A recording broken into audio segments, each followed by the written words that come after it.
Hello, എല്ലാവർക്കും നമസ്കാരം. ഇന്ന് പച്ചക്കായും കൊണ്ട് നല്ല അടിപൊളി ഒരു കറി ഉണ്ടാക്കിന് ചോറിന് കൂട്ടാൻ. അതെങ്ങനെയാണ് ഉണ്ടാക്കിയതെന്ന് കാണിച്ചു തരാം. 2 പച്ചക്കായാണ് കറി ഉണ്ടാക്കാൻ എടുത്തിട്ടുള്ളത്. പച്ചക്കായിൻ്റെ കോണെല്ലാം ചെത്തി കൊടുത്തിട്ടുണ്ട്. ഇനി അരിഞ്ഞെടുക്കാം. അരിഞ്ഞ് വെള്ളത്തിലേക്ക് ഇട്ട് കൊടുക്കണം, കറ പോകാൻ വേണ്ടി. ഇത് നീളത്തിൽ അരിഞ്ഞെടുക്കാം. കഴുകി എടുത്തിട്ട് നമുക്കൊരു കുക്കറിലേക്ക് ഇട്ട് കൊടുക്കാം.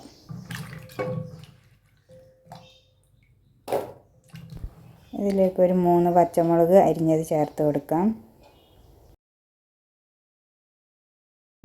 1 കപ്പ് വെള്ളം ഒഴിച്ച് കൊടുക്കണം.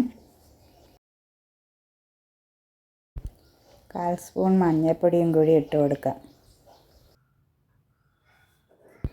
കുക്കർ അടച്ച് ഇനി ഒരു വിസിലാക്കി എടുക്കണം. ഒരു വിസിൽ കൊണ്ട് തന്നെ കായ നന്നായി വെന്ത് കിട്ടും.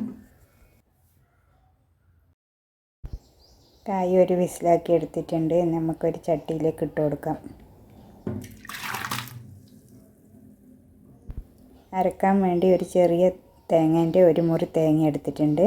അതിലേക്ക് ഒരു 1/4 സ്പൂൺ മഞ്ഞൾപ്പൊടിയും 1/2 സ്പൂൺ മുളക് പൊടിയും ചേർത്തിട്ട് നന്നായി പേസ്റ്റ് പോലെ അരച്ചെടുക്കാം. കുറച്ച് വെള്ളം ഒഴിക്കണം.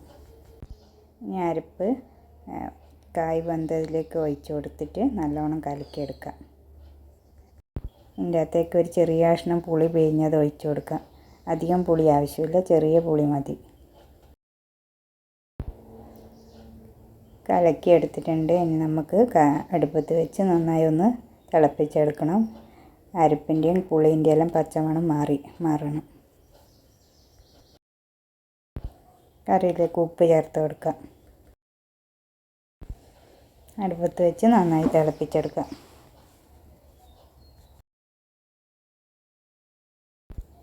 കറി നന്നായി തിളച്ച് വരുമ്പോൾ ഉപ്പ് പാകം നോക്കി ആവശ്യത്തിന് ഇട്ട് കൊടുക്കണം. വറുത്തിടാൻ വേണ്ടി 1/4 സ്പൂൺ ഉലുവ, 1/4 സ്പൂൺ കടുക്, കുറച്ച് കറിവേപ്പില, ഉണക്കമുളക് എല്ലാം കൂടിയാണ് വറുത്തിട്ടത്. ചോറിന് കൂട്ടാൻ പറ്റുന്ന നല്ലൊരു കായ്ക്കൂട്ടാനാണിത്. എല്ലാവരും ഒന്ന് ചെയ്ത് നോക്കുക. വളരെ എളുപ്പത്തിൽ ഉണ്ടാക്കാൻ പറ്റും. നല്ല ടേസ്റ്റുമാണ്. Thank U.